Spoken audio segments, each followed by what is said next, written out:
That breaking news happening this afternoon in Fayetteville. Police say a suspect is dead, with officers exchanging gunfire during a standoff at an apartment complex.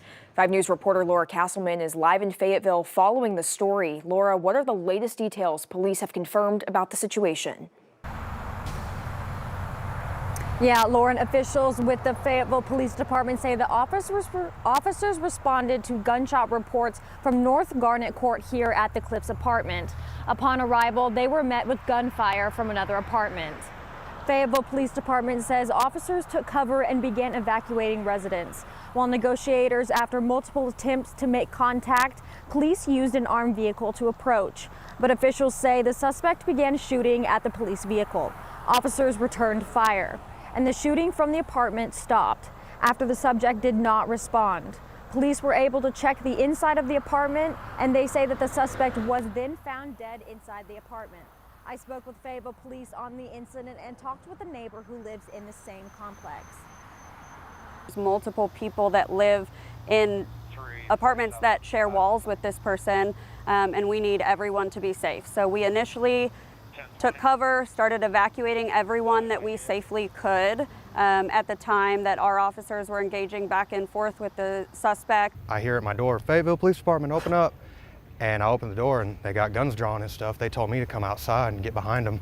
And as soon as I did, and started shooting through the door.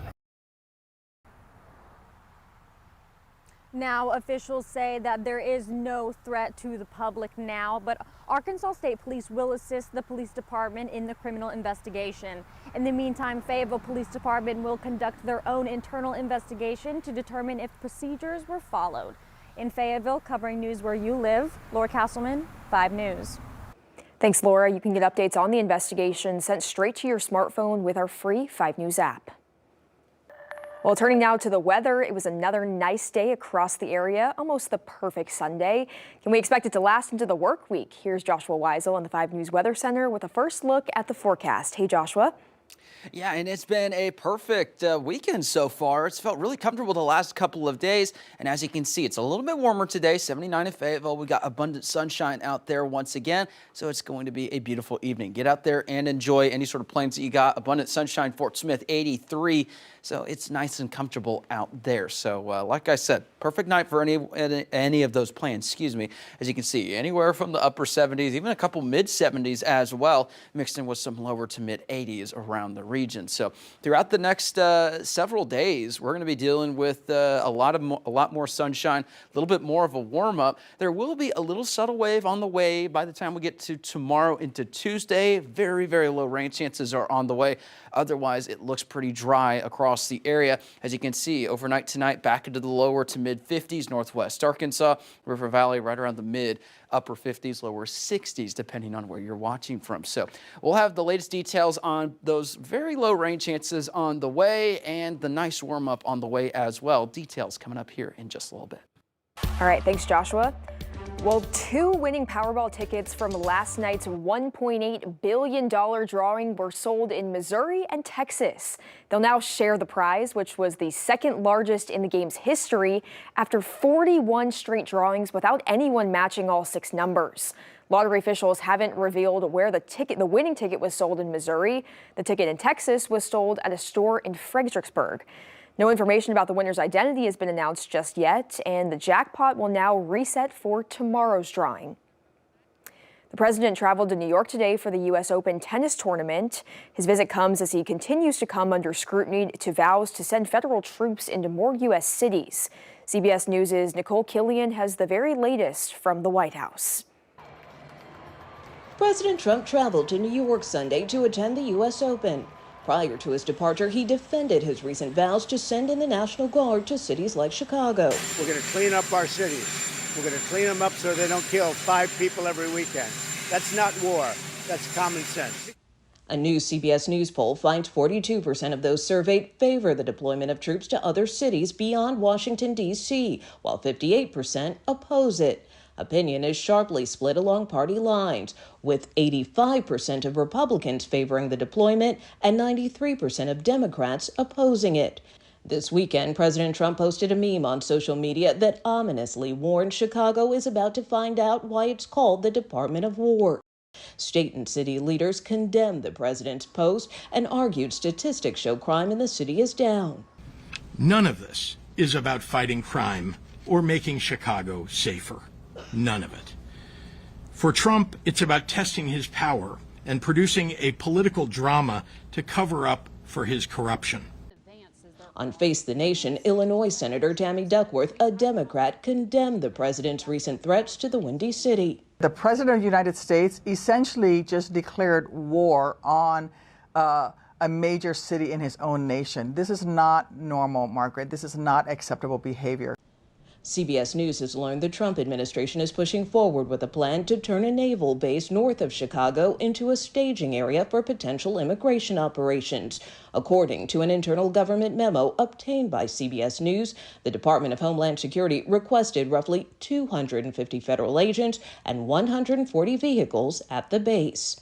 Nicole Killian, CBS News, Washington. Members of the president's cabinet spoke this weekend about the disappointing new jobs report released on Friday. The Bureau of Labor Statistics found the economy added just 22,000 jobs in August. Economists were expecting more than 76,000. In addition, the data shows unemployment rose to its highest level in nearly 4 years, from 4.2% to 4.3%. The data together could be an indication that the U.S. labor market is growing stagnant. The Treasury Secretary spoke on those concerns today, predicting big job gains are on the horizon for workers in the manufacturing industry.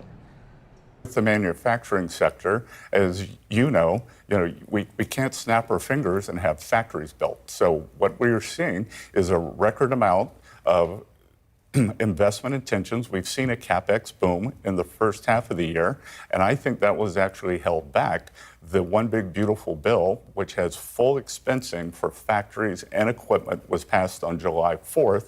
Many companies were holding back then. So we are going to see construction jobs and we're going to see manufacturing jobs. The jobs report comes as Americans are also experiencing less spending power. Value of the dollar fell on Friday amid signs of a slowing economy.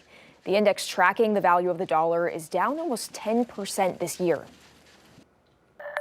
Well, developing this weekend, the Japanese prime minister says he'll resign from office.